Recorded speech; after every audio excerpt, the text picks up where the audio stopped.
आज ये वास्तव में कान के नीचे बहुत तगड़ा तमाचा है उनको। जो लोग न्यू पार्लियामेंट का विरोध कर रहे थे, फारूक अब्दुल्ला ने सही कहा कि प्रधानमंत्री बाप होता, सबका बाप है। और सुप्रीम कोर्ट ने जो कहा है आज इतना ज़बरदस्त, Mysuri honourable justice Mysuri ji and Chandrachud ji, उन्होंने कहा क्या हम नहीं समझते हैं यहाँ आप क्यों आए हैं। उन्होंने कहा ये मेरी गनीमत है कि मैं आपसे जुर्माना नहीं लगा रहा हूँ। और दलील के दौरान वास्तव में अधिवक्तागण ठीक से जवाब नहीं दे पाए। जज साहब ने कहा ऐसी याचिकाओं को सुनना सुप्रीम कोर्ट का काम नहीं है। अब कायदे से विपक्ष के कई लीडरों को तुरंत विड्रा कर लेना चाहिए और माफ़ी मांगनी चाहिए देश की जनता से। जब इस पार्लियामेंट में अफजल गुरु ने गोली चलाई थी और बम चलाए थे, तब यही लोग गए थे अफजल गुरु की पैरवी करने। 1962 में आपको बताएं देश का प्रधानमंत्री सीट के नीचे दुबा है। ये सच है, ये आर.के. कलंजिया ने कहा था और नेहरू जी ने इस बात पे माफ़ी मांगी थी। और चूँकि संसद हमारी खतरे में थी, आज तक एनओसी नहीं मिली है। और जिस समय ये इराक वाला युद्ध हुआ तो बंकर में लोग सद्दाम वगैरह छिपे थे। तो ये हुआ कि भारत की पार्लियामेंट मजबूत जगह, स्थित जगह होनी चाहिए। नमस्कार, स्वागत है आपका हमारे चैनल पर। जिस तरीके से नए संसद भवन का विपक्ष लगातार विरोध कर रहा है, बहिष्कार कर रहा है उसके उद्घाटन का, लेकिन इन सब के बीच सुप्रीम कोर्ट से बड़ा झटका लगा है। सुप्रीम कोर्ट ने जनहित याचिका को खारिज करते हुए वकील को कड़ी फटकार लगाई है और ये कहा है कि दरअसल आप क्यों ये याचिका यहाँ लेकर आए हैं ये हम सबको मालूम है। इस पूरे मामले पर बातचीत करने के लिए हमारे साथ हैं वरिष्ठ पत्रकार अजय जी। उनसे जानेंगे कि आखिर उनकी इस पूरे मामले पर क्या राय है। सर, स्वागत है आपका। जिस तरीके से सुप्रीम कोर्ट में ये मांग की गई थी कि नए संसद भवन का उद्घाटन जो है वो राष्ट्रपति को करना चाहिए, लेकिन अब याचिका खारिज हो चुकी है। फटकार बाकायदा वकील को लगाई है और ये कहा है कि शुक्र मनाइए कि आप पर जुर्माना नहीं लगाया गया है, क्योंकि मंशा जो है इस याचिका के पीछे की वो भली भांति हर कोई जानता है। क्या कहेंगे आप? देखिए, ये जो याचिका हुई थी और ये खारिज हुई, जिस तरह से कोर्ट ने स्टिक होकर बोला है, बड़ा सोचनीय। दूसरा वो ये भी सोचना होगा जिन लोगों ने ये याचिका दायर कराई थी। कोर्ट ने स्पष्ट शब्दों में कहा, सुप्रीम कोर्ट ने कहा, सुप्रीम कोर्ट के जस्टिस ने कहा कि आपकी मंशा क्या है। मतलब कितनी दुखद बात, इसके पीछे कौन है। मतलब सब इतनी बड़ी बात कह दी, ये कह दिया है कि इसमें ये आप ये वो मनाइए, आप लकी हैं कि मैंने आप पे जुर्माना नहीं लगाया और दोबारा इस तरह की याचिका आप दायर न कीजिएगा। और मतलब इतनी बुरी तरीके से सुप्रीम कोर्ट ने कहा है अब कायदे से विपक्ष के कई लीडरों को तुरंत विड्रा कर लेना चाहिए और माफ़ी मांगनी चाहिए देश की जनता से, देश की जनता से। और शायद अब इस देश में ऐसा लग रहा है कि दो तरह की भावनाएं हो गई, एक देश वाली, दूसरी और लोगों की जो बलगाववादी और ये सब जो संसद का अपमान करते हैं। आप ये समझ लीजिए कि स्थिति ये है कि एक हिंदू अपने हिंदू मंदिर में जाता है, एक मुस्लिम मस्जिद में जाता है, एक ईसाई अपने चर्च में जाता है, परंतु सब लोग इसके साथ भी कहते हैं कि जितने सांसद हैं वो अपना मंदिर मानते हैं को उसको संसद को, और जितना लॉ से संबंधित है वो न्याय मंदिर मानते हैं, कोर्ट को। और ये लोग अपने ही उस पे नहीं जा रहे जहाँ पे बैठे हैं। एक कहावत कही जाती कि रोजी से या जो वो होता उससे लोग वो नहीं करते। ये अपनी रोजी, अपना प्रोफेशन, अपना मिशन, इनका संसद मिशन है। अगर इनको यही है संसद के उसमें नहीं जाना चाहते हैं तो सब ये सांसद रिजाइन कर दें, क्या ज़रूरत थी संसद में आने की। लेकिन अजय जी, यहाँ सवाल तो ये उठता है कि ये सब कुछ वोट बैंक के लिए हो रहा है, क्योंकि एक तरफ वो कहते हैं कि नए संसद का उद्घाटन जो है वो राष्ट्रपति को करना चाहिए, लेकिन वहीं दूसरी ओर जो कांग्रेस शासित राज्य हैं वहाँ विधानसभा का उद्घाटन जो है वो सोनिया गांधी करती है। तो ये तो सब कुछ वोट बैंक की राजनीति के लिए है, ना ही ये संसद को मानते हैं, ना ही ये अपने पद को मानते हैं, ऐसा लग रहा है। देखिए कितनी दुखद बात है। जो यही मैडम जब प्रेसिडेंट थी तो इन लोगों ने विरोध किया था, ज़बरदस्त विरोध किया था उनके खिलाफ इतनी गलत बातें कहीं।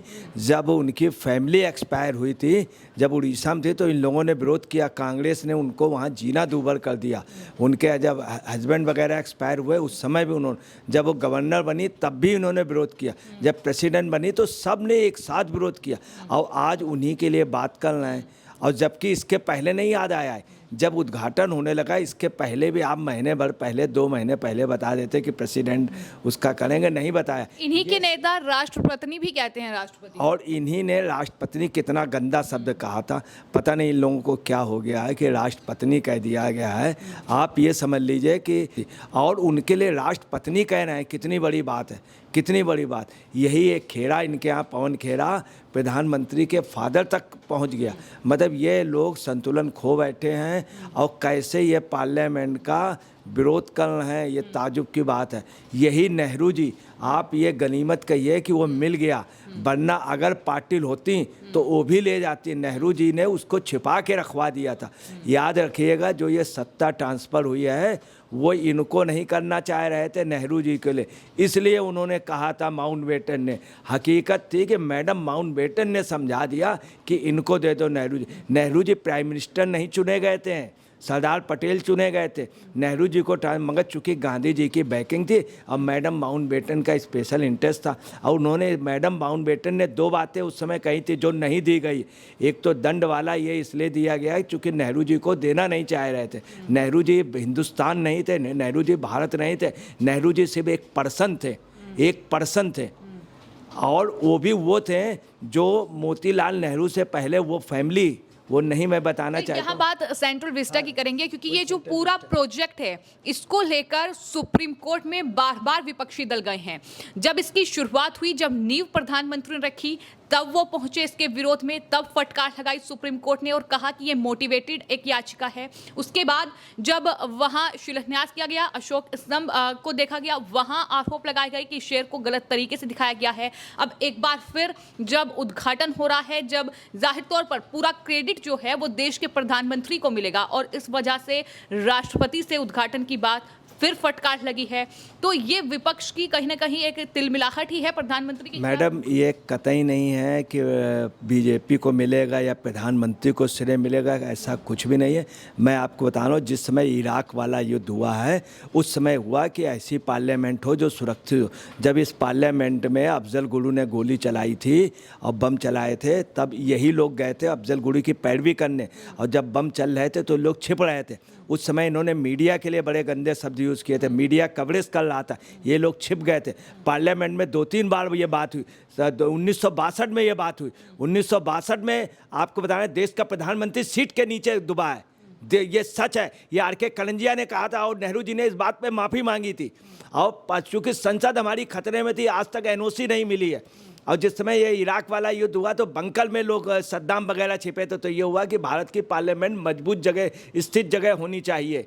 दूसरी आपको बताना है कि आतंकवाद ये सब जब होने लगा तो ज़रूरी हो गई थी कि अब जो आगे युद्ध आ रहा है, तृतीय विश्व युद्ध का समय आ रहा है। मान लीजिए इन केस होता, कहीं परमाणु विस्फोट होता, कहीं कुछ होता है, तो हमारे जो संसद सांसद हैं, यही हमारी कार्यपालिका सबसे बड़ा लोकतंत्र उसी से, इसलिए सुरक्षित जगह पे होना चाहिए। इन सब की डिमांड थी, राजीव गांधी की डिमांड थी, इंदिरा गांधी ने इच्छा व्यक्त की थी, इंदिरा गांधी ने बात कही थी उस समय लोकसभा अध्यक्ष। दूसरी बात, जब इंदिरा गांधी जब प्राइम मिनिस्टर बनाई गई हैं, कामराज और द्वारकानंद मिश्र जी ने, जो मध्य प्रदेश के थे, उन्होंने इनसे कहा था, इंदिरा जी ने वादा किया था कि हम, और कामराज जी से, कि हम इसके बाद पार्लियामेंट के लिए अलग, ये पार्लियामेंट जो थी ये अंग्रेज़ों ने बनाई थी अपने हित के लिए, वो हमारी कोई आज़ादी की बहुत बड़ी निशानी नहीं थी।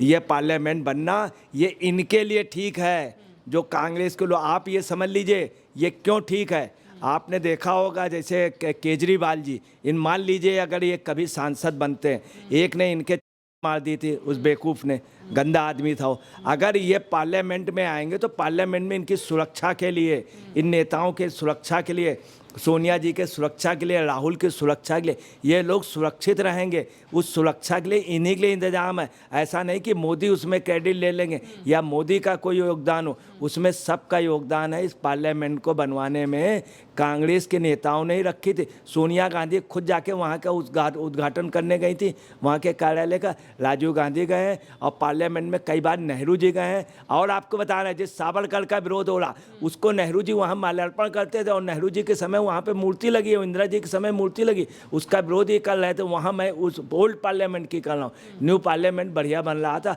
आज ये वास्तव में कान के नीचे बहुत तगड़ा तमाचा है उनको। जो लोग न्यू पार्लियामेंट का विरोध कर रहे थे, फारूक अब्दुल्ला ने सही कहा कि प्रधानमंत्री बाप होता, सबका बाप है, ये कहा। आप समझ लीजिए। लेकिन आज विरोध क्यों है अगर एक टाइम पे समर्थन था तो? फारूक अब्दुल्ला के ये दिल से बात निकली है। विरोध ये है, सिर्फ इन लोगों का ये है कि राजनीतिक विरोध करना, सिर्फ इनका ये है कि कोई भी चीज़ आपको नहीं मालूम है। इसी तरह से क्या होता हर मुद्दे पे। ये अभी एक विश्व शर्मा ने क्या किया है, थोड़ा सा पुट छोड़ दिया फुलझड़ी। हो सकता है राम मंदिर का विरोध कर दें, और उनको ये चाहिए था कि ये लोग कर दें, और ये लोग कर देंगे विरोध।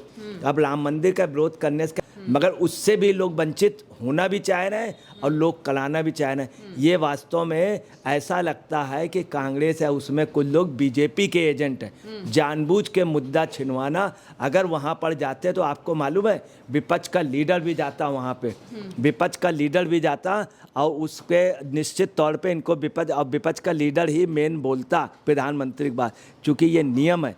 उससे भी इन्होंने अपना वो खो दिया। और सुप्रीम कोर्ट ने जो कहा है आज इतना ज़बरदस्त, Maheshwari honourable justice Maheshwari ji and Chandrachud ji, उन्होंने कहा क्या, हम नहीं समझते हैं यहाँ आप क्यों आए हैं।